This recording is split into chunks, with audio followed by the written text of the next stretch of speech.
ए B C D में से प्रत्येक पर कितने कूलम का प्रत्येक पर आवेश इस्तेमाल क्यों रखा गया है। बिंदु डी पर रखे आवेश पर लगने वाला बल याद कीजिए, बहुत इंपॉर्टेंट है, इसको कई बार मैंने किया VIP very very most important question है और जब मतलब ये परीक्षा में पूछा जाता है, ठीक है ना। आइए समझ लिया जाए क्वेश्चन क्या कह रहा है, वर्ग कह रहा है। तो पहले आप वर्ग के बारे में जानिए। वर्ग एक ऐसा चतुर्भुज है जिसकी चारों भुजाएं बराबर होती है, प्रत्येक कोण समकोण होता है, ठीक है ना। पहले आप वर्ग बनाइए। अच्छा ये मुझे बताइए बल किस पे पूछ रहा है, बल ज्ञात कीजिए किस बिंदु पर, बिंदु डी पर रखे, आप बिंदु डी पर रखे आवेश पर। मतलब हमारे पास चार बिंदु है ए बी सी डी और किस बिंदु पे पूछ रहा है, बिंदु डी पे पूछ रहा है। जिस बिंदु पर बच्चा बल पूछेगा, जिस बिंदु पर बल पूछेगा उस बिंदु को आप नियत कर देंगे और तीनों बिंदुओं के द्वारा उस पे लगने वाला बल ज्ञात करेंगे। उन तीनों बिंदुओं के द्वारा पहले बिंदु डी पे बल निकालेंगे। आइए पहले वर्ग आप बनाइए, क्वेश्चन कह रहा है वर्ग, तो पहले आप वर्ग बनाइए। आइए बनाया जाए, बहुत ध्यान से बच्चा इसको समझा जाए, बहुत इंपॉर्टेंट न्यूमेरिकल होने वाला है और बड़ा इंपॉर्टेंट क्वेश्चन है ये। चलिए देखिए क्वेश्चन हमसे कह रहा है कि sir A B C D एक वर्ग है, बना दिया मैंने, ए बी सी डी एक वर्ग है। और ये भी क्वेश्चन हमसे कह रहा है कि वर्ग के चारों कोनों पर परस्पर कूलम का आवेश विराजमान है। बिंदु बी पर भी परस्पर कूलम का आवेश है, सी पर भी परस्पर कूलम का आवेश है और बच्चा बिंदु डी पर भी परस्पर कूलम का आवेश है, ठीक है ना। इस न्यूमेरिकल को सॉल्व करने के लिए, हल करने के लिए बच्चा दो विधि है।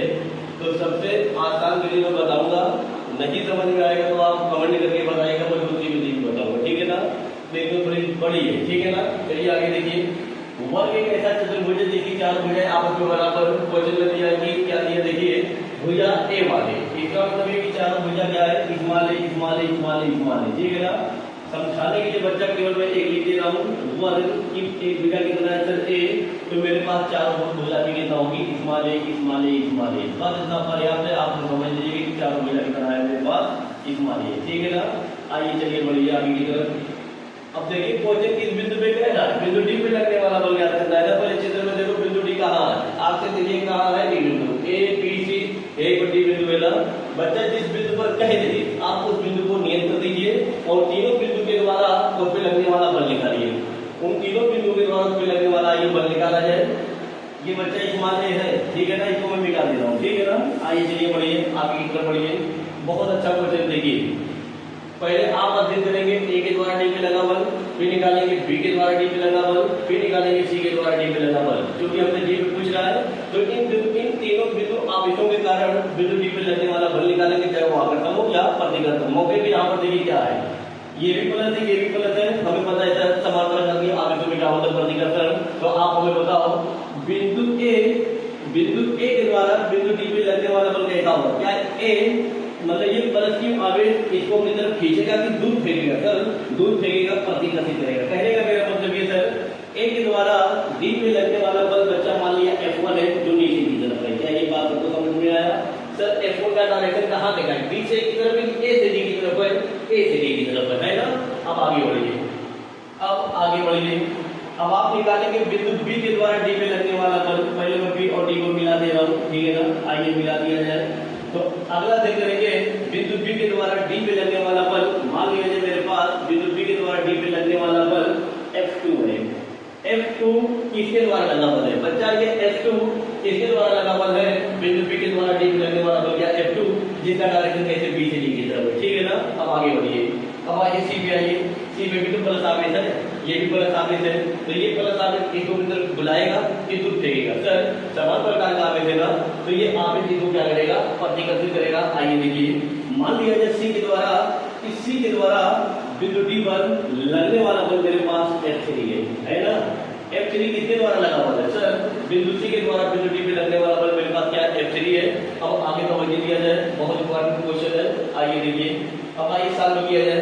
पहले हम निकालेंगे ए के द्वारा डी पे लगने वाला बल, फिर निकालेंगे बी के द्वारा डी पे लगने वाला बल, फिर निकालेंगे सी के द्वारा डी पे लगने वाला बल। तवज्जो दिया जाए, बाय कूलम का नियम हमने क्या कहता है, तवज्जो दें, कूलम का नियम हमने कहता वाला 1 में क्या 4 पाई F∗0 Q1 Q2 बटे में R का स्क्वायर। यही बाबू कूलम का नियम है।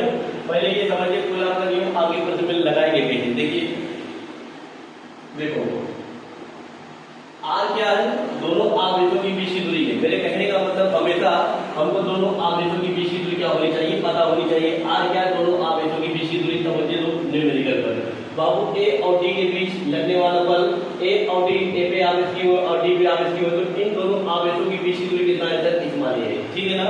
अच्छा, बी के द्वारा डी पे लगने वाला बल, क्या बी से लेकर के डी तक दूरी पता है सर, नहीं पता है। आइए पहले बीडी निकाल लिया जाए सर, बीडी पहले आप बता दीजिए बीडी कितना आएगा। आइए मैं यहाँ पर बता दे रहा हूँ, देखो बीडी का मान निकालने के लिए आपने देखा होगा इस समकोण त्रिभुज में, देखा नहीं देखा, समकोण त्रिभुज बी सी डी में, अरे देखा जी, सब देख लिया, बी सी डी देखा कि नहीं देखा, समकोण त्रिभुज बी सी डी में पाइथागोरस प्रमेय लगाइए, 90 के सामने वाले भुजा क्या होती है, कर्ण, तो पाइथागोरस प्रमेय हमने कहता है कि कर्ण का स्क्वायर बराबर आधार का स्क्वायर प्लस लंब का स्क्वायर, ठीक है ना। आइए कर दिया है, देखिए यहाँ पे कर्ण है मेरे पास, यहाँ पे कर्ण है मेरे पास, कितना सर, कर्ण है मेरे पास बीडी का स्क्वायर। आइए देखा जाए, कर्ण का स्क्वायर का मतलब बीडी का स्क्वायर, डायरेक्ट एकदम मैं करूंगा, कर्ण का स्क्वायर बराबर आधार, आधार कितना दिया सर, इस माने दिया है, क्योंकि वर्ग है, चारों को आपस में क्या है बराबर, ये 20 माने, ये 20 माने, तो कर्ण का स्क्वायर बराबर आधार का स्क्वायर प्लस लंब का स्क्वायर, बात ठीक है ना।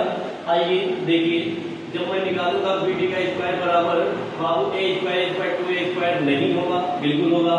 जब आप वहां से अंडर रूट घटाइएगा, जब यहाँ से सर स्क्वायर हटेगा क्या लग जाएगा, अंडर रूट 2a का स्क्वायर, दो का तो अंडर रूट नहीं निकलेगा, लेकिन a स्क्वायर निकल जाएगा। आइए निकाल दिया जाए, बीडी बराबर a स्क्वायर का अंडर रूट सर कितना, a अंडर रूट में 2, क्या बीडी का मान हमको पता है सर, हाँ एकदम पता है। अच्छा, बीडी का मान हम निकालिए a अंडर रूट 2। आइए प्रत्येक बिंदु के द्वारा बिंदु डी पे लगने वाला बल फटाफट क्या किया जाए, चलिए क्या किया जाए, मैं शॉर्टकट में लिख दे रहा हूँ, देखो कैसे आप लिखेंगे, आप लिखना कॉपी में, बिंदु ए के द्वारा, किसके द्वारा, बिंदु ए के द्वारा बिंदु डी पर लगने वाला बल क्या है, F1 है ना। डायरेक्शन बताइए, डायरेक्शन कैसे है सर, F1 का डायरेक्शन ए से डी की दिशा में है, यहाँ पे हवाला जरूर दिया जाए सर, ए से डी की दिशा में, आया कि नहीं आया बोलो। मैं कहा वाला ए के द्वारा डी पे लगने वाला बल सर F1 है, जिसका डायरेक्शन कैसे, ए से डी की तरफ है। तो आइए पहले कूलम का नियम इसमें लगाइए, लगा दिया जाए तो लग जाएगा sir F1 is equal to 1 upon में क्या पाई, 1 अपान 4 पाई एप्सिलॉन नॉट, यहाँ पे सब दिया Q1 के स्थान पे मेरे पास Q है, और Q2 के स्थान पे फिर मेरे पास क्या है, प्लस Q है ना। Q1 के स्थान पे Q, Q2 के स्थान पे Q, गुणा कर देंगे तो Q स्क्वायर आ जाएगा, आया कि नहीं आया। बटे में दोनों आवेशों की बीच की दूरी, सर दोनों आवेशों की बीच की दूरी कितना है, इस माने का स्क्वायर, ठीक है ना। ये इस माने, ठीक है ना। This is equation number first, क्या ये बात एकदम सही समझ में आया, ध्यान से समझना। फिर अगला देखिए, फिर अगला देखते रहेंगे, बिंदु बी के द्वारा डी पे लगने वाला बल सर F2 है। आइए यहाँ पर देखिए, आप भाषा लिखेंगे सर, बिंदु बी के द्वारा, पूरा मैं लिख दूं, चलिए एक लिख दे रहा हूँ, तो लिखेंगे आप काफी में, बिंदु बी के द्वारा बिंदु डी पर लगने वाला बल F2 है ना। डायरेक्शन जरूर बताइए, F2 का डायरेक्शन कैसे है, बी से डी की तरफ है ना, तो यहाँ पे हवाला ब्रैकेट में दे दिया जाए, जिसकी दिशा सर बिंदु बी से बिंदु डी की तरफ है, सहमति है ना। फिर आइए कूलम का नियम लगाइए, बी और डी पर कूलम का नियम लगाइए, तो बी के द्वारा डी पे लगने वाला बल क्या है सर, F2 है, तो कूलम का नियम लगेगा, F2 इज इक्वल टू, यहाँ पर क्या मेरे पास 1 अपान में 4 पाई एप्सिलॉन नॉट Q1 के स्थान पे मेरे पास Q दिया है, Q2 के स्थान पे भी क्या दिया है, इस मान Q, तो डायरेक्ट Q का गुणा कर देंगे क्या बन जाएगा, Q का स्क्वायर, क्या बन जाएगा, Q का स्क्वायर अपान में दोनों आवेशों की बीच की दूरी कितना, BD का स्क्वायर, सही बात है ना, दूरी का स्क्वायर करना बच्चा, तो BD का क्या कर देंगे स्क्वायर, और BD का स्क्वायर हम पहले निकाल चुके हैं, BD का स्क्वायर कितने बराबर सर 2a स्क्वायर, यहाँ पर देख लो BD का स्क्वायर कितने बराबर है 2a स्क्वायर। तो आइए यहाँ पर देखिए, F2 is equal to 1 upon में 4 pi epsilon not Q square upon में सर BD का स्क्वायर मेरे पास कितना है 2a का square, this is equation number 2। आया, आगे बढ़ा जाए, चलिए आगे देखा जाए। अब अगला दिन करेंगे C के द्वारा D पे लगने वाला बल, अगली में खाता नहीं लिखूंगा, डायरेक्ट लिख दूंगा, देखो कैसे आप लिख लेना कॉपी में, बिंदु C के द्वारा बिंदु D पर लगने वाला बल क्या है, बिंदु C के द्वारा बिंदु D पे लगने वाला बल सर F3 है, जिसका डायरेक्शन कैसे है, जिसका डायरेक्शन F3 का डायरेक्शन C से D की तरफ, कहाँ से कहाँ है, तो यहाँ पे हवाला दिया जाए सर सीधे की तरफ है। फिर कूलम का नियम लगाइए, आइए लगा दिया जाए सर, तो लग जाएगा F3 बराबर 1/4πε0, यहाँ पे क्यों तो हो जाएगा सर क्यों स्क्वायर अपान में दोनों आवेशों की बीच की दूरी, कितना दिया, इस्माले दिया है ना, तो इस्माले का क्या हो जाएगा स्क्वायर। देखिए क्वेश्चन नंबर 60 आया। ध्यान से देखिए, एक वाक्य को अगर ध्यान से देखा जाए, अगर एक वाक्य को ध्यान से देखा जाए बच्चा, तो एक वाक्य से वहां पर एक पक्ष बराबर है, एक पक्ष बराबर होने पर अगला पक्ष क्या होगा मेरा बराबर। यहाँ पे लिख देंगे सर समीकरण नंबर 1 वाक्य से, समीकरण नंबर 1 हुआ 3 से। आइए देखिए समीकरण नंबर 1 हुआ 3 से, सर एक पक्ष बराबर है और एक पक्ष बराबर होने पर अगला भी पक्ष मेरा क्या होगा बराबर। ओवरऑल कहने का मतलब सर F1 बराबर क्या F3, ठीक है ना। इसको पैक करके आप कर दीजिए। इतना बात एकदम क्लियर है। अब यहीं पर देखिए भौतिक विज्ञान की तरहकारी यहीं पर समझा जाए, बहुत ज्यादा समझा गया। क्या ये बात आपको समझ में आ गया है? ये बात समझ में आ गया है? अगर ये बात समझ में आ गया है, थोड़ा समय इसको मिटा दें। आइए मिटा दिया जाए। क्वेश्चन बच्चा बहुत इंपॉर्टेंट है ये, जब नकल बोर्ड परीक्षा में आता है ये क्वेश्चन आप लोगों को थोड़ा समझाने के लिए यही इतना चिंता कर मैं यहाँ बता के समझाऊं, कोई दिक्कत बना के मैं समझा दे रहा हूँ, ठीक है ना। ध्यान से समझना, मैं समझा के आया हूँ। देखो यहाँ पे देखिए बिंदु डी है, यहाँ पे बिंदु डी है, देखो वहाँ पे बिंदु डी बना तो बना दे रहा हूँ। ध्यान से समझना, मैं समझा के आ रहा हूँ। बिंदु डी देखा ना बिंदु डी, यहीं पर देखो बिंदु डी है ना। जैसे जैसे बल का डायरेक्शन आपको इसे बना दो, आइए बना दिया जाए। तो ये मेरा सर बल क्या है, ये वाला बल F3 है ना, अरे बोलिए ये F3 है। नीचे वाला बल मेरे पास क्या है सर F1 है, F1 है। फिर इनके बीच का कोण कौन सा है F3 है, ये F2 है, ठीक है। चलो देखो बहुत ध्यान से समझना बच्चा। देखो F1 और F3 के बीच का कोण मुझे बताइए सर कितना है। थोड़ा अकल से देखा जाए तो आपको F1 F3 परस्पर लंबवत है ना, F1 इधर है, F2 इधर है, इधर F3 है और इधर मेरा F1 है। तो F3 और F1 के बीच का कोण कितना है सर 90। अगर इतना मामला 90 है तो ये इसका आधा है ना, अगर आधा है तो ये एंगल मेरा कितना बन जाएगा, ये मेरा बनेगा सर 45 अंश, ये भी मेरा एंगल बन जाएगा कितना 45 अंश। ये लाइन मेरे पास हो जाएगा। मैं कहा बालक F1 और F3 को देखिए, तो F1 और F3 के बीच बनने वाला कोण कितना है, F3 मेरा इधर है, F1 मेरा नीचे है, तो F3 F1 के बीच बनने वाला कोण 90 अंश है। लेकिन F2 उसका अर्धक है, आधा है, जब अर्धक करेंगे कोण का तो ये मेरा बनेगा 45, ये मेरा बन जाएगा 45, ठीक है ना। अब यही पर हमको क्या करते हैं, वियोजन समझना है, ये मुझे समझाना है। वियोजन हम कैसे करेंगे ध्यान से समझना। कल मैं बताया था, कल वाली वीडियो में बताया था, हमेशा जिसको दो भागों में बांटना, पहले उसको आप ध्यान से देखिए। अब कोण की दिशा में काट करेंगे, कोण की दिशा में कौन सा घटक कर दीजिएगा, जैसे यहाँ पर एक में बता रहा हूँ, अगर आप बताइए मुझे। देखिए पहले मैं F3 को दो भागों में बांटूंगा, उसके बाद F1 को दो भागों में बांटूंगा, उसके बाद अध्ययन कर देंगे हल हो गए। देखो पहले आप ये देखिए, अगर मुझे F3 को दो भागों में बांटना है, अगर बालक मुझे F3 को दो भाग में बांटना है, तो पहले आप ये देखिए F3 F2 से कितना कोण बना रहा है सर 45 बना रहा है। क्या लगा, पहले बार देखिए, पहले मैं एक बार F3 को दो भाग में बांटूंगा क्षैतिज ध्रुवाधर में, और एक बार उसके बाद मैं F1 को दो भागों में बांटूंगा। तो मैं बोला कि जिसको दो भागों में बांटो पहले उसको आप ध्यान से देखिए। मुझे F3 को बांटा, F3 को ध्यान से देख लो। देखो ये मेरा क्या F3, तो आप ये देख के बताओ F3 F2 से कितना कोण बना रहा है। ये मेरा F3, ये मेरा F2, तो F3 F2 के बीच बनने वाला कोण कितना 45। इसका मतलब F3 F2 से कितना कोण बना रहा है सर, F3 F2 से 45 करने का कोण बना रहा है। कोण की दिशा में कौन सा घटक का, तो F3 का F2 की दिशा में कौन सा घटक जाएगा, F3 का F2 की दिशा में घटक जाएगा सर F3 का थीटा, थीटा के स्थान में मेरे पास कितना है 45। बात समझ में आया ना।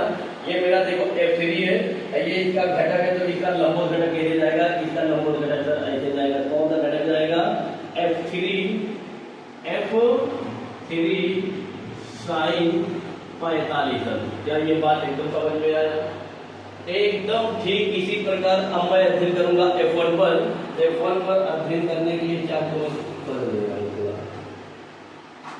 आइए आइए बच्चा ध्यान से समझिए क्या मैं समझा रहा हूँ, ध्यान से समझिए। अब अगला दिन करेंगे आप F1 को दो भागों में बांटिए। तो बच्चा देखो F1 मेरा नीचे की तरफ है, F1 मेरा ये है और F2 ये है। तो बाबू F1 F2 से 45 अंदर का कोण बना रहा है ना, तो F1 का F2 की दिशा में कौन सा घटक, F1 का F2 की दिशा में कौन सा घटक होगा, cos होगा कि sin होगा सर, क्योंकि कोण की दिशा में है ना, तो कोण की दिशा में कौन सा घटक आता है, cos। तो F1 का F2 की दिशा में घटक आएगा मेरे पास F1 cos 45, कितना 45, ठीक है ना, क्या ये दिख रहा है 45, मिटा के बना दो फिर से बात, ठीक है ना। अब आगे देखिए F1 मेरा इधर है और F1 का 45 इधर है, तो इसका जो परिणाम लंबवत होगा, लंबवत बल कहा जाएगा, सीखा जाएगा। आइए देखिए आप इसका लंबवत बल बनाएंगे कैसे, F1 कितना बनाएंगे, F1 sin 45। फिर से ये लाइन थोड़ा समझ लीजिए, मैं कहा बालक, मैं F1 को दो भागों में बांटा, कैसे बांटा देखो, कैसे बांटा। ये F1 बच्चा कोण से कितना, ये F1 F2 से कितना कोण बना रहा है, चल 45 से बना, 45 अंश का कोण बना रहा है। अगर F1 F2 से 45 अंश का कोण बना रहा है तो F1 का F2 की दिशा में कौन सा घटक जाएगा, cos जाएगा, और इसके लंबवत कौन सा घटक जाएगा, F1 sin 45, ठीक है ना। अब आगे मैं बढ़ता हूँ, आगे देखिए आगे बढ़ जाएगा, इसको मैं बच्चा मिटा दे रहा हूँ, ठीक है ना। आइए मिटा दिया जाए, इसको मैं मिटा दे रहा हूँ।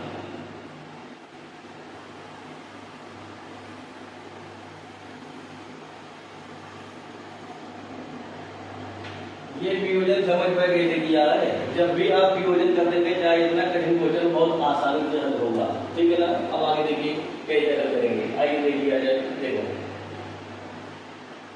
आप हमें ये बताइए, देखिए सर क्या बताइए, यहाँ पे समीकरण नंबर 1 व 3 से एकदम क्लियर कट है, F1 बराबर F3 है, आई एम राइट, F1 बराबर F3 है। अब यहाँ पर देखिए F1 sin 45 और F3 sin 45, बट F3 किसके बराबर है, F1 के ना, तो आप F3 को हटा के क्या लिख देंगे, F1 sin 45, F1 sin 45। इसका मतलब ये है कि F1 sin 45 दोनों एक दूसरे के बराबर, बट दिशा में क्या विपरीत, एक ऊपर है और दूसरा इधर है, तो दोनों बराबर है और दिशा में विपरीत है, इसलिए ये एक दूसरे को क्या कर देगा, निरस्त कर देगा। फिर से ये लाइन समझिए क्या मैं समझा रहा हूँ, फिर से ये लाइन समझिए, यहाँ पे दिया है बालक F1 बराबर F3 दिया है ना, तो यहाँ से मैं F3 को हटा के क्या रख दिया, F1, ये लाइन समझिए, F1 बराबर F3, यहाँ से हमने F3 को हटा के क्या रख दिया, F1, तो ये मेरा बना F1 sin 45 और ये भी बना F1 sin 45, तो दोनों एक दूसरे के बराबर, लेकिन दिशा में क्या विपरीत, एक का डायरेक्शन ऊपर एक का डायरेक्शन नीचे, दोनों बराबर और दिशा में विपरीत, इसलिए दोनों एक दूसरे को क्या कर देगा, निरस्त कर देगा, ठीक है ना। तो बचा क्या, जब ये एक दूसरे को बच्चा निरस्त कर दिया तो हमारे पास क्या बचा, आइए देखिए क्या बचा, देखिए क्या बचा, देखो अब यहाँ पर ध्यान से देखिए बालक, बाबू जिस दिशा में मेरे पास F2 है, ये चीज है, जिस दिशा में F2 है उसी की दिशा में F3 का 45 है और उसी की दिशा में F1 का 45 है, और तीनों का डायरेक्शन अलग अलग है कि तीनों का डायरेक्शन सेम है बाबू, चाहे F2 हो, चाहे F3 का 45 हो, चाहे F1 का 45 हो, तीनों का डायरेक्शन बच्चा सेम है, और जब तीनों का डायरेक्शन सेम है तो जोड़ देंगे, क्या कर देंगे, जोड़ देंगे। आइए परिणामी बल निकालिए, लिखेंगे अतः, क्या लिखोगे काफी में, अतः बिंदु D पर लगने वाला, अतः आइए फिर से बात लिखा जाए, फिर लिखेंगे आप काफी में, अतः बिंदु D पर लगने वाला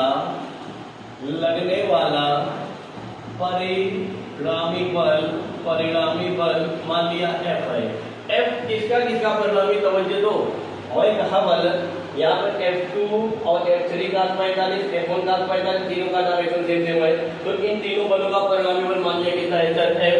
तो परिणामी बल F इज इक्वल टू निकल के आएगा क्या, परिणामी बल F इज इक्वल टू निकल के आएगा, जिस दिशा में F1 का है उसी की दिशा में F3, उसी की दिशा में F2, तो सबको आप क्या कर देंगे, जोड़ देंगे। आइए जोड़ दिया जाए, ये बनेगा सर F2 प्लस, फिर हमारे पास बन गया आएगा सर क्या, F1 cos 45, फिर हमारे पास बन गया आएगा क्या, F3 cos 45। क्या ये बात सबको सही समझ में आया। अब यहाँ पर देखिए F3 लिखा है ना, बट F3 किसके बराबर, F1, यही को मैं कम कर दे रहा हूँ, देखो F3 लिखा है ना आपने, इसी F3 को हमने हटा के क्या लिख दिया, F3 बराबर F1, F1, तो F3 को हटा के हमने क्या कर दिया, F1 एक लाइन कम कर दी, ठीक है ना। अब आगे देखिए सर, परिणामी बल F is equal to F2 plus, दोनों को जोड़ दिया जाए, दोनों सेम सेम में जोड़ेंगे तो आएगा सर 2F1 cos 45, एकदम सही बात है। पुटिंग दी वैल्यू, आइए सबका मान पुट कर दिया जाए, रख दिया जाए। यहाँ पे मेरे पास F2 है ना, देखिए F2 का मान हम निकाल चुके हैं, समीकरण नंबर 2 में देखिए F2 का मान कितना है, ध्यान से देखिए बताइएगा। F2 का मान सर हमारे पास है 1/4 pi epsilon not Q square upon में क्या सर 2a स्क्वायर, एकदम सही बात है। फिर प्लस 2F1 की वैल्यू रखिए, F1 का मान देखो यहाँ पर निकाला गया, रख दिया जाए। F1 का मान मेरे पास है सर 1/4 पाई एप्सिलॉन 0 फिर q का स्क्वायर अपान में a स्क्वायर cos 45 का मान सर पता है 1/√2, ठीक है ना। अब इसके आगे और मैं थोड़ा मिटा दे रहा हूँ, ठीक है ना। चलिए आगे की तरफ पढ़ा जाए धीरे धीरे कदमों से। ये क्वेश्चन बड़ा इंपॉर्टेंट है बच्चा, बहुत ही इंपॉर्टेंट क्वेश्चन है, 5 नंबर पे लेके जाता है परीक्षा में।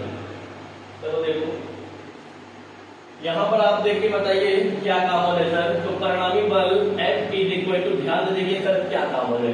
मुझे लगता है 1/4 पाई एप्सिलॉन 0 1/4 पाई एप्सिलॉन 0 दोनों में एकदम सही कॉमन है। q स्क्वायर भी कॉमन है, a स्क्वायर भी कॉमन है। जो कॉमन कर दिया, कॉमन में डार्क सर्कल कर दिया। कॉमन मेरे पास है सर q का स्क्वायर है ना, डार्क कर दिया जाए, q का स्क्वायर अपान में 4 पाई एप्सिलॉन नॉट है ना।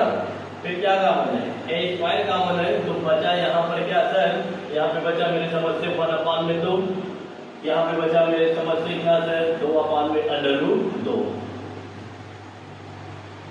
यही हमारे पास उत्तर है। और इसको आप हल करना चाहें तो हल कर सकते हो, ना समझ में यहीं पे लिखे उत्तर लिख दो, ठीक है। नहीं तो और आप कलाकारी कर सकते हैं, आइए कर दिया जाए।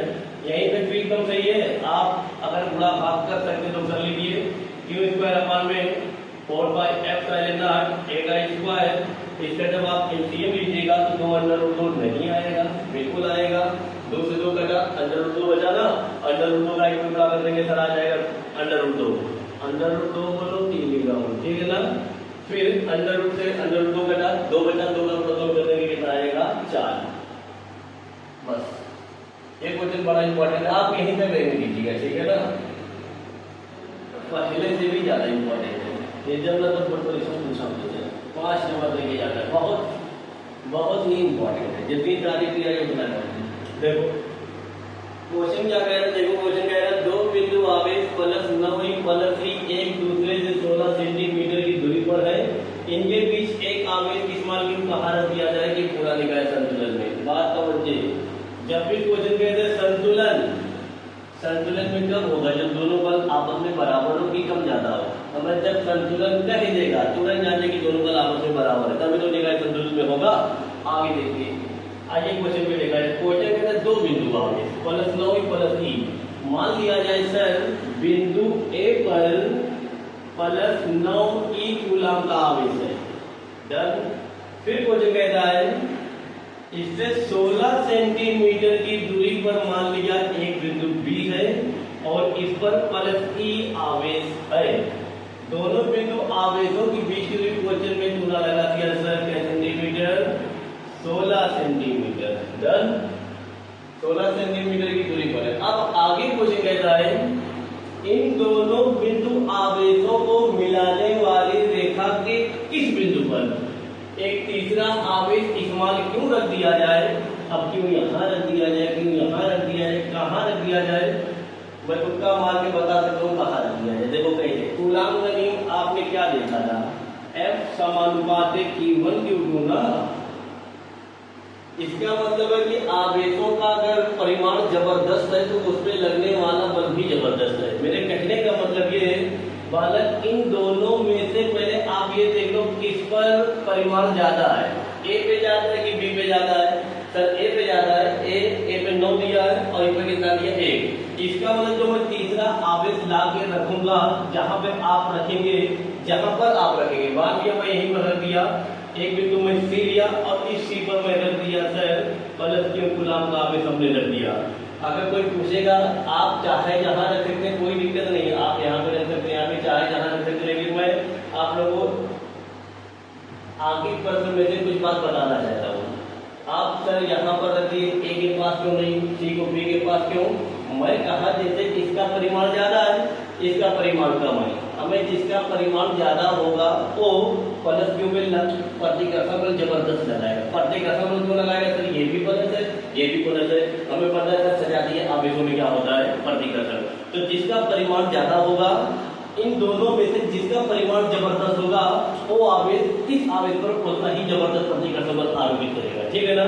जैसे इसका परिमाण कितना है 9, इसका परिमाण कितना है सर 1, तो इन दोनों में से प्रतिकर्षण बल सबसे जबरदस्त किसका होगा सर? 9 के द्वारा क्यों में जो प्रतिकर्षण बल होगा वो जबरदस्त होगा। और जब ये प्रतिकर्षित करेगा तो क्या अपने पास रखेगा? नहीं, दूर फेंकेगा और दूर चलो। अब वही हमको निकालना है कितनी दूरी आप जानती है। तो मान लिया जाए कि बिंदु सी पर जब हमने प्लस q कूलम का आवेश रख दिया तो मान लिया जाए सर वो बिंदु ए से कितनी दूरी पे है? x दूरी पे है। कितनी दूरी पे है? x दूरी पे। अगर बाबू इतना 16 है, इतना x है, ये 16, ये x, ये 16, ये है, तो ये कितना 16 माइनस x। सही बात है ना? अब आइए पहले पल निकालिए। तो ये दिया है बच्चा, मैं बोल क्या रहा हूँ, ये प्लस 9 ये ना, ये भी प्लस है, तो क्या ये आवेश इसको भी तरफ खींचेगा? नहीं सर, प्रतिकर्षित करेगा। तो प्लस 9 के द्वारा प्लस के ऊपर मान लिया जाए लगने वाला बल मेरे पास, लगने वाला बल मेरे पास F1 है। कौन सा बल है? F1 है। तो A के द्वारा, बिंदु A के द्वारा C पर लगने वाला बल F1 है, प्रतिकर्षण बल है। ठीक है ना? F1 का डायरेक्शन मुझे बताइए। A से C की तरफ बन रहे थे, अरे देखो चित्र में A से C की तरफ है। आगे आप देखिए, ये भी प्लस है, ये भी प्लस है, तो ये भी तो इसको प्रतिकर्षित करेगा ना। तो सर इसके द्वारा इस पर लगने वाला बल मान लिया जाए मेरे पास F2 है। आया कि नहीं आया? प्लस 9 के द्वारा प्लस Q पे लगने वाला बल F1 डन, प्लस E के द्वारा बिंदु C पे लगने वाला बल F2। ठीक है ना? आइए पहले कूलम का आपका नियम लगाइए। लिखेंगे सर, हमें पता है, क्या पता है? कूलम का नियम पता है। साइड में लिख दिया जाए फार्मूला। कूलम का फार्मूला बस पढ़ दिया, फिर मैं एक बार लिखूंगा F is equal to 1/4/F0 E1 Q2 by R का स्क्वायर। ठीक है ना? ये बता रहे पहले कुछ बात और बता दिया जाए। हम उसी आगे प्रश्न को कवर करेंगे जो बोर्ड परीक्षा में पूछा गया है। जितना बोर्ड परीक्षा में कूलम के नियम में आ रहा है, पूछा गया है, सब एक तरफ से बताया जाए। ठीक है ना? और आप अभ्यास कर करिएगा बेटर। आगे देखिए, चलिए पहले आप लिखेंगे भाषा लिख देंगे आप पूरा क्या कि बिंदु A के द्वारा बिंदु C पर लगने वाला बल क्या चित्र में देके बताओ। सर बिंदु A के द्वारा C पे लगने वाला बल क्या है मेरे पास? F1 है ना। तो आप यहाँ पे लिख देंगे क्या कि बिंदु A के द्वारा बिंदु C पे लगने वाला बल सर F1 है, जिसका डायरेक्शन बताइए कैसे? A से C की तरफ है। हमारा दिया है सर A से C की तरफ है। डन। आइए कूलम का नियम लगाइए पढ़ते। कूलम का नियम आप लगा देंगे तो लग जाएगा सर F1 बराबर 1 में क्या 4/0 E1 के स्थान पे कितना मेरे पास है? 9 ही है, 9 ही है। Q2 के स्थान पे सर क्या है? स्मॉल q है, बटे में दोनों आवेशों की बीच की दूरी, कितना है सर? x का square. This is equation number 1। एकदम सही बात है। अब आगे देखिए, अगला ध्यान करेंगे आप कॉपी में। बिंदु B के द्वारा, किसके द्वारा? बिंदु B के द्वारा बिंदु C पर लगने वाला बल सर F2 है। थोड़ा F2 का डायरेक्शन बताइए। F2 इधर है ना, तो क्या F2 का डायरेक्शन C से B है कि सर B से C की तरफ है? सर F2 का डायरेक्शन B से C की तरफ है। कहाँ से कहाँ है? हवाला दे दिया जाए सर B से C की तरफ है। डन। फिर आप कूलम का नियम लगाइए। F2 बराबर 1/4/F0। यहाँ पर मेरे पास आवेश स्मॉल ही है, कहिए जी सर। यहाँ पे आवेश क्या है? स्मॉल क्यू है, बटे में दोनों आवेशों की बीच की दूरी कितना? दोनों आवेशों की बीच की दूरी कितना सर? 16 माइनस x का whole square. This is equation number 2। अब क्वेश्चन में हवाला दिया है, क्या दिया है सर? हाँ, कहाँ लिखा हवाला? पूरा लिखा है किसकी अवस्था में? संतुलन। जब भी क्वेश्चन कह देगा संतुलन तो इसका मतलब दोनों बल आपस में क्या है? बराबर है। मुझे पता कैसे चला सर दोनों बल आपस में बराबर है? क्योंकि क्वेश्चन क्या कह रहा है, संतुलन। जब भी क्वेश्चन में संतुलन कह देगा तो जितना पर होगा आपस में क्या होगा, सब बराबर, ठीक है ना। तो F1 बराबर F2 कहाँ से कर निकाले, संतुलन में, ठीक है ना। चलिए ठीक है, पुटिंग की वैल्यू, F1 की वैल्यू बताइए, 1/4 now E small q upon में x square is equal to F2। F2 की वैल्यू रख दिया जाए थोड़ा, 1/4 ई क्यू अपॉन में क्या सर, 16 माइनस x का होल स्क्वायर। सही बात है, जो कटने पिटने योग्य काट दिया जाए। देखिए 1/4 पाई 1/4 पाई ये कटा, एक इधर कटा, कटा ना, कट गया, काफी पहले मत काट देना, ई से ई कटा, क्यों से क्यों कटा, बचा क्या, बचा मेरे पास 9 में x का square is equal to 1/16 minus x का होल स्क्वायर। सही बात है, बच्चा 9 को मैं ऐसे भी लिख सकता हूँ, तो ऐसे पूरे का होल स्क्वायर लगाएंगे, 3/x का होल स्क्वायर, तो कोई समस्या है, 3 का स्क्वायर करोगे 9 नहीं आएगा, बिल्कुल आएगा। इसको भी आप पूरे का होल स्क्वायर लगा दो, हाँ, 1/16 माइनस x का क्या sir, whole square, done. Whole square के घातों से घातों कटा, तो बचा क्या, यहीं पर बचा, देख लो 3 में कितना बचा, x is equal to 1/16 minus x, ठीक है ना। तिरियक गुणा कर दिया जाए, चलो करो, तिरियक गुणा करेंगे 16 में, 3 में गुणा करेंगे 16 दिया 48 minus 3x is equal to x। सही बात है ना, माइनस को हमने 95 कर दिया, तो उधर जाके 4x नहीं बनाएगा, बिल्कुल बनाएगा, 3x उधर जाके माइनस, उधर जाके प्लस, 3x 4x, यहाँ से x बराबर निकालेंगे 12 नहीं आएगा, यहाँ से सर x बराबर निकालिएगा तो 12 नहीं आएगा, 4 के अंदर 4, 4 गुना 8, ठीक है ना। तो x बराबर 12 सेंटीमीटर, मतलब अगर x बराबर 12 सेंटीमीटर है तो इसका मतलब है कि प्लस क्यों आवेश जो बिंदु C पर रखा है वो बिंदु A से कितनी दूरी पे, 12 सेंटीमीटर की दूरी पे है। जब ये वाला आवेश बिंदु A से 12 सेंटीमीटर की दूरी पे है, तो बाबू बिंदु B से लेकर के C तक की दूरी कितना, 16 माइनस x है ना, x की वैल्यू हम यहाँ पर रख देंगे 12, तो 16 में से 12 घट जाएगा तो आएगा कितना, 4। तो मतलब बिंदु A से बिंदु C तक की जो दूरी है वो 12 है, और बिंदु B से बिंदु C तक की दूरी कितना है सर, वो 4 सेंटीमीटर है, सेंटीमीटर की दिया है ना। बहुत इंपॉर्टेंट क्वेश्चन है ये, इसी का अगला क्वेश्चन परीक्षा में ऐसे पूछा जाता है, एकदम टू काफी यही क्वेश्चन है, बट फर्क क्या है, यहाँ पे जो 16 सेंटीमीटर दिया है ना, बहुत क्वेश्चन में 16 सेंटीमीटर न कह के बालक ए कह देता है, कितना दूरी कितना ए, ठीक है ना। जब 16 है तो 16 में कर दिया, जब ए कह देगा तो जहाँ 16 है वहां पर मैं क्या कर दूंगा, ए एकदम तो बाकी ध्यान हो जाएगा, ठीक है ना।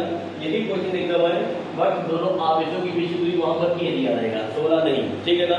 दोनों क्वेश्चन बड़ा इंपॉर्टेंट है, वेरी मोस्ट इंपॉर्टेंट है, 2023 में ये परीक्षा में आया है, बहुत इंपॉर्टेंट है, ये कुछ साल किया जाए, जितना क्वेश्चन बताया जाएगा जान लीजिए बोर्ड प्रतिदर्श है, कहीं साथ में कहीं ना कहीं आया हुआ क्वेश्चन है। स्मॉल m द्रव्यमान तथा स्मॉल q आवेश का एक समान वैद्युत क्षेत्र में विरामावस्था से चलकर कितना चलकर d दूरी चलकर d दूरी तय करता है, फिर हमने कह रहे सिद्ध कीजिए कल अर्जित में लिखा है, बहुत आसान क्वेश्चन है, थोड़ा मैं फार्मूला मतलब क्वेश्चन चित्र बनाने समझाना चाहता हूँ। मतलब देखो, मान लिया जाए मेरे पास एक समान वैद्युत क्षेत्र की जो चित्रानुसार फैला है, ध्यान से समझिएगा, चित्र में समझा के बता दो थोड़ा। एक समान वैद्युत क्षेत्र की है, क्वेश्चन कहता है समझाने के लिए, मान लीजिए बिंदु ए पर हमारे पास एक आवेश क्यों है, स्मॉल m द्रव्यमान का एक आवेश क्यों है बिंदु ए पर रखा है, जो कि विरामावस्था में, क्वेश्चन में हो गया विरामावस्था में है ना।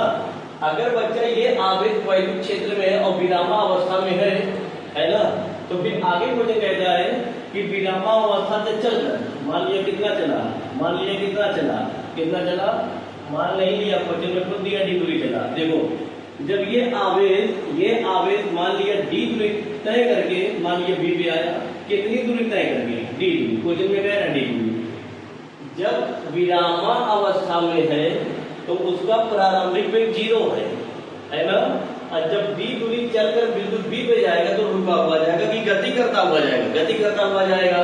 तो जब मैं बिंदु ए पर अध्ययन करूंगा तो चूंकि बिंदु ए पर कण विरामावस्था में है इसलिए उसका प्रारंभिक वेग कितना है सर, 0 है। लेकिन जब वो डी दूरी तय करेगा तो जब वो आवेश डी दूरी तय करेगा तो उसमें गति होगी, उस पर गति, उसमें गति होगी और जहां गति होती है वहां पे त्वरण होता है। और एक बात सुनिए, क्योंकि आवेश वैद्युत क्षेत्र में है ना, और जब आवेश वैद्युत क्षेत्र में होता है तो वैद्युत क्षेत्र आवेश पर एक बात भी आरोपित करता है। आइए पर देख लिया है। देखो मान लिया जाए जब ये आवेश क्यों ए से बी चला, कहाँ देखा चला, ए से बी चला तो बी पे मान लीजिए उसका भी बदल कितना हो गया बी।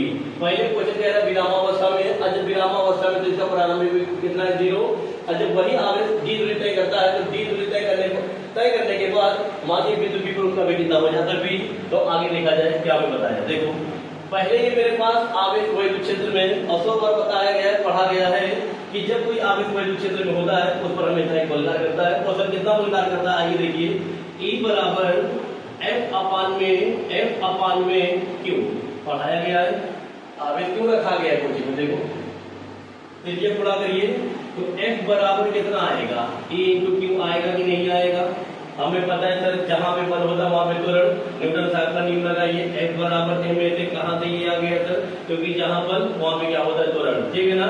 तो आप यहां से अगर A बराबर निकालिए, त्वरण बराबर निकालिए तो त्वरण बराबर आएगा F अपान में कितना m। तो फिर आएगा A is equal to F, F की वैल्यू दिया जाए, F की वैल्यू मेरे पास कितना है सर, E Q अपान में इस वाले, ठीक है ना। अब आइए गति का तृतीय समीकरण लगाया जाए। गति का तृतीय समीकरण हमने कहता है क्या, v का स्क्वायर बराबर u का स्क्वायर प्लस 2as है ना। v मेरा अंतिम वेग है, u मेरा प्रारंभिक वेग है, a त्वरण है, s दूरी है। क्या क्वेश्चन में दूरी s है, क्या क्वेश्चन में दूरी s है कि स्मॉल d है सर, स्मॉल d है। आइए क्वेश्चन यहाँ पे कह रहा है ए पे क्वेश्चन कह रहा है विरामावस्था में है ना। जब विरामावस्था में जिसका प्रारंभिक वेग कितना है, 0। तो आइए देखिए v square is equal to u का मान क्वेश्चन में कितना दिया है सर, 0। क्यों, क्योंकि यहाँ पे क्वेश्चन में क्या लिखा है, विरामावस्था। अगर विरामावस्था है तो उसका प्रारंभिक वेग कितना है, 0। अब आगे यहाँ पे देखिए प्लस 2a का मतलब त्वरण, s दूरी है और दूरी का मान क्वेश्चन में कितना दिया है सर, स्मॉल d। सही बात है ना। अब यहाँ से निकालेंगे v स्क्वायर बराबर आएगा मेरे समझ से 2ad, a त्वरण है, त्वरण का मान देखो निकाले हो तो आएगा सर v स्क्वायर बराबर क्या 2a, a का मान कितना मेरे पास है, a का मान है E Q अपान में स्मॉल m, ये वाला कितना d। सही बात है ना। अब यहाँ से स्क्वायर हटेगा उधर क्या लग जाएगा, अंडर रूट। इधर से स्क्वायर हटाइए और उधर क्या लगा दीजिए, अंडर रूट लगा। क्या यही सिद्ध करना है, 2q E अपान में स्मॉल m। ये क्वेश्चन बोर्ड परीक्षा के लिए बहुत इंपॉर्टेंट है और 3 नंबर में ये क्वेश्चन आता है। 6 नंबर में 3 नंबर का क्वेश्चन है, बहुत इंपॉर्टेंट है।